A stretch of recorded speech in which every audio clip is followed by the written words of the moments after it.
谢谢。为提升粮食刺激力度，日本呢都会提倡对食造稀释。日本政府已能统计，已能全国有1700万商人无关食造哦。就算有些呢，也是喺小胖帮牛奶呢，唔单止营养唔足，也会造成对进口的小麦会提意思的。不过日本政府已能唔要问大家多食一口饭哦，已能呢诉求点都系呢问大家个做一些宣传，规律客人强下食造，是在增加感情，营养也会个均分。然后日本的农会、农协，伊呢还会每礼拜呢都推出新嘅广告，教大家用来做出简单又好食嘅料理。暗部頭一做麥嘅來生樂，係咪場麥嘅都要應該係通麥嘅樂，春天將公婆咪係當手攞劍。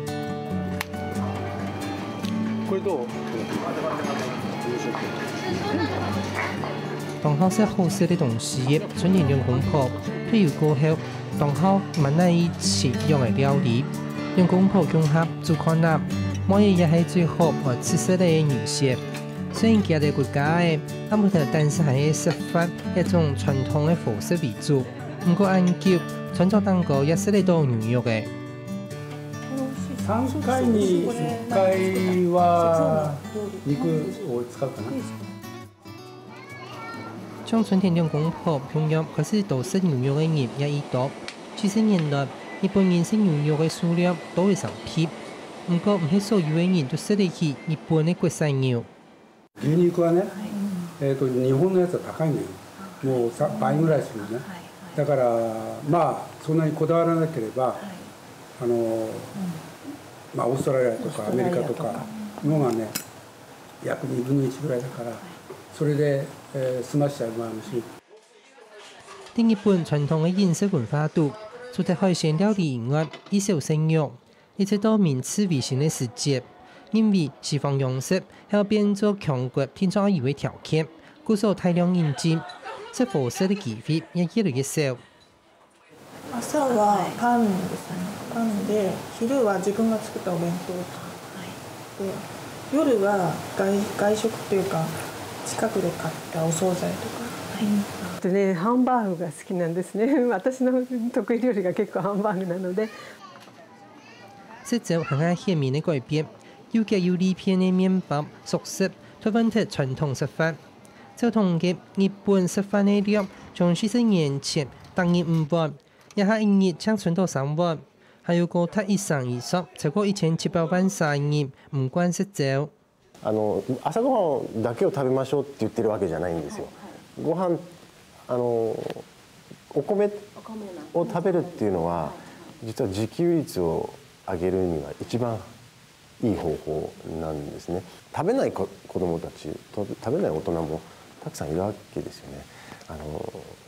下手するとパンをね1枚かじってそれで行ってきますっていうのではやっぱり自給率も上がりませんし、体にも良くありませんので、であればしっかりと少しでもいいから早く起きてですね、家族で一緒にこう朝ごはんを食べる。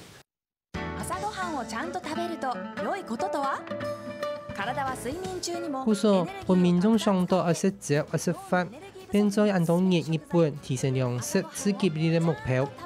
因為發拍有創意有名嘅日本媒體，能夠作為大量嘅廣告也係節目來關心食法一件事情。學校行係主要傳統食造嘅人，本小朋友還是做認識到食造將有幾年嘅年期。黄赤緑って要するに炭水化物とタンパク質とビタミンの3品のある栄養バランスのいい朝ごはん食べましょう。食飯做批菜，不過雖然呢有但是見識唔好食長菜，一般家庭為料理也做得幾好嘅。故所日本全國農會也用呢啲廣告教國民用嚟用當季嘅食材來做菜。だけど僕らのやつは毎回違うコマーシャルなの。でそれは中身は何かっていうと、食材を取り上げてでそれの簡単で美味しい食べ方を紹介するっていうコマーシャルをやってます。用廣告文學來教育嘅傳統，就日本全國農會針對個小5、6年生學生嘅調查，自2005年起時，食造係食飯為主嘅人數，年4年嘅增加。到2009年，只有55%，更加要高达97%的学生嘅返回實習。日本希望透過限制早起、天天嘅影響飲食嘅習慣，來提升糧食刺激。